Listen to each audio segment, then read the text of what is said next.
మెదక్ జిల్లా రామాయంపేట మండలం కాట్రియాల గ్రామంలో విజిలెన్స్ ఎన్ఫోర్స్మెంట్ అధికారులు దాడులు నిర్వహించారు. స్థానిక భవానీ రైస్ మిల్లో తనిఖీలు చేపట్టగా సుమారు 500 బస్తాల బియ్యం స్వాధీనం చేసుకున్నారు. పీడీఎస్ రైస్ రీసైక్లింగ్ చేస్తున్నారన్న నమ్మదగిన సమాచారంతో తనిఖీలు చేపట్టిన vigilance enforcement additional SP Dronacharya సుమారు 500 బస్తాల బియ్యం స్వాధీనం చేసుకున్నారు. వాటిని రామాయంపేట మండల కేంద్రంలోని సివిల్ సప్లై గోదాంకు తరలించినట్లు ఓఎస్డీ ద్రోణాచార్య తెలిపారు. ఈ కార్యక్రమంలో tahsildar Prabhakar, SI Venkateswarlu, SI Sambasivarao, deputy tahsildar Sadiq Ali పాల్గొన్నారు.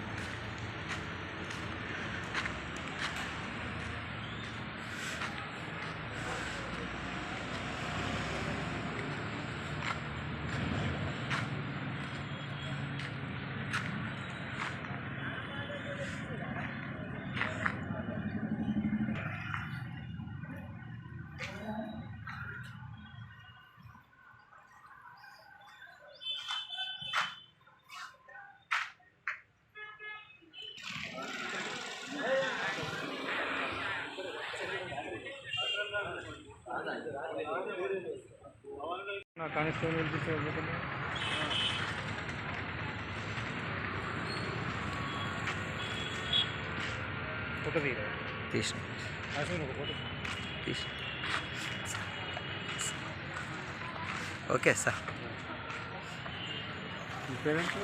Narender sir, RTV. Okay, RTV.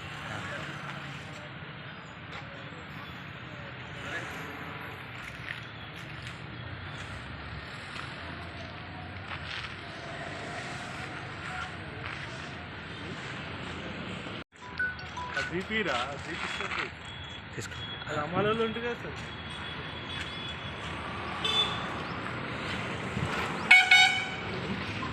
గల కాటపల్లి శివార్లో గల భవానీ రైస్ మిల్లో పీడిఎస్ రైస్ను రీసైక్లింగ్ చేస్తున్న సమాచారం ఉంది మాకు.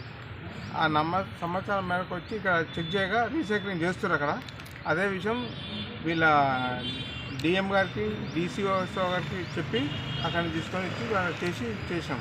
పంచామా చేసి అవన్నీ 544 బ్యాగ్స్ దొరికాయి. ఆ సైడ్లో పెట్టిన మొత్తం ఎన్ని బ్యాగ్స్ సార్? 544. ఇక ఇప్పుడు చేయలేక 100 క్వింటాలు ఉంటాయా? ఉండదు.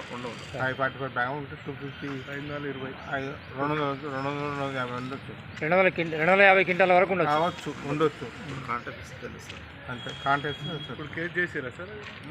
ఇప్పుడు చేయాలి, వాళ్ళు చేస్తారు. ఎస్ఎల్ చేసి వాళ్ళ మీద యాక్షన్. మీ పేరు sir? Dronacharyulu, additional SP, retired additional SP, CID enforcement, civil supplies Hyderabad. Civil supply enforcement. Thank you sir.